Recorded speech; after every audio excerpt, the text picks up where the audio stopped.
بسم اللہ الرحمن الرحیم۔ السلام علیکم ورحمۃ اللہ وبرکاتہ۔ ناظرین، ہم نے پچھلی جو آپ سے ڈسکس کیا تھا اس موضوع کے اندر حضرت عمر فاروق رضی اللہ تعالیٰ عنہ کے فضائل و مناقب بیان کیے گئے تھے۔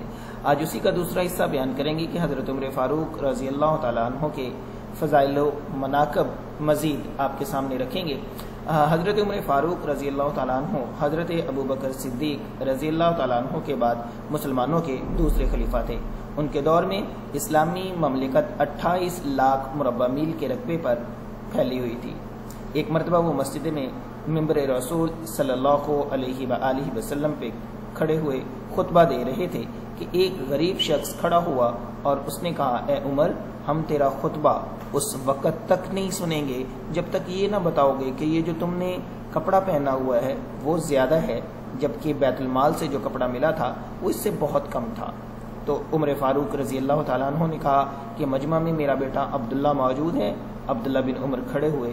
عمر فاروق رضی اللہ تعالیٰ عنہ نے کہا کہ بیٹا بتاؤ کہ تیرا باپ یہ کپڑا کہاں سے لایا، ورنہ قسم ہے اس ذات کی جس کے قبضہ میں میری جان ہے، میں قیامت تک اس ممبر پر نہیں چڑھوں گا۔ عبداللہ رضی اللہ تعالیٰ عنہ نے فرمایا کہ بابا کو جو کپڑا ملا تھا وہ بہت ہی کم تھا، اس سے ان کا پورا کپڑا نہیں بن سکتا تھا، یعنی ان کا سوٹ نہیں سل سکتا تھا، اور ان کے پاس جو پہننے کے لیے لباس تھا وہ بہت خستہ حال ہو چکا تھا، اس لیے میں نے اپنا کپڑا اپنے والد کو دے دیا۔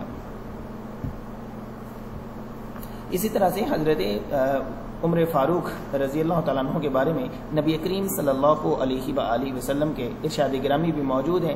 آپ علیہ الصلوۃ والسلام نے فرمایا کہ اللہ جل شانہ نے حق بات کو عمر کی زبان اور دل میں رکھ دیا ہے۔ نبی کریم صلی اللہ علیہ وسلم کا ایک اور ارشاد ہے کہ اگر میرے بعد کوئی نبی ہوتا تو وہ عمر ہوتا۔ نیز آپ علیہ الصلوۃ والسلام نے فرمایا کہ میں شیاطین انس و جن کو دیکھ رہا ہوں کہ وہ عمر کے ڈر سے بھاگ کھڑے ہوتے ہیں۔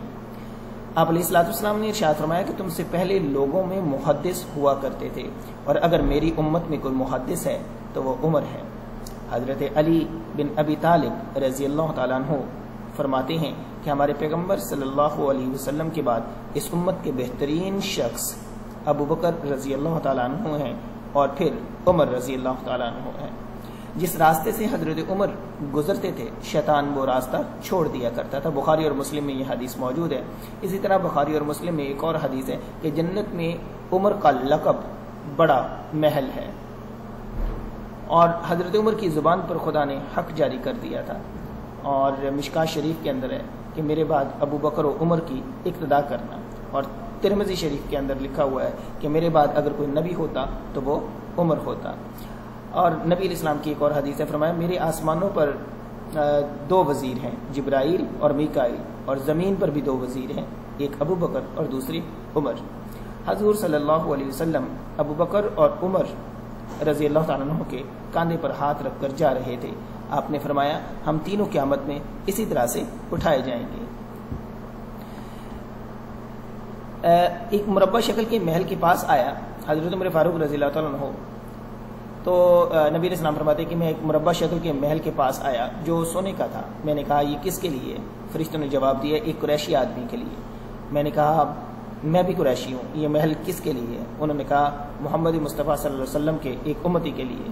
میں نے کہا محمد صلی اللہ علیہ وسلم میں ہی ہوں، یہ محل کس کے لیے ہے؟ انہوں نے کہا عمر بن خطاب کے لیے۔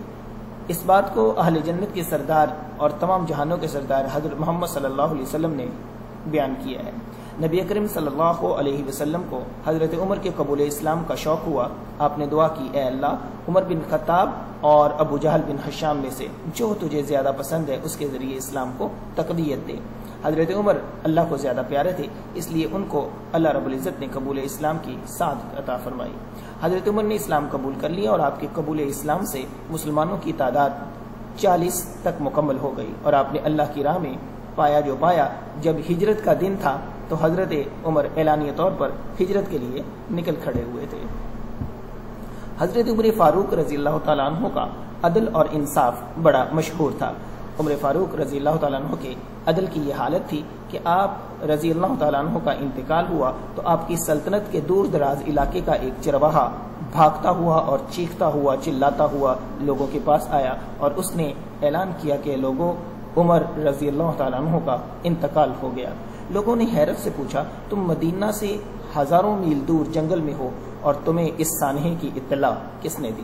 وہ چرواہا بولا جب تک عمر فاروق زندہ تھے میری بھیڑیں جنگل میں بے خوف پھرا کرتی تھیں اور کوئی درندہ ان کی طرف آنکھ اٹھا کر نہیں دیکھتا تھا، لیکن آج پہلی بار ایک بھیڑیے نے میری بھیڑ کا بچہ اٹھا لیا ہے۔ میں نے بھیڑیے کی جرت سے جان لیا کہ آج دنیا میں عمر فاروق رضی اللہ تعالیٰ عنہ موجود نہیں ہے۔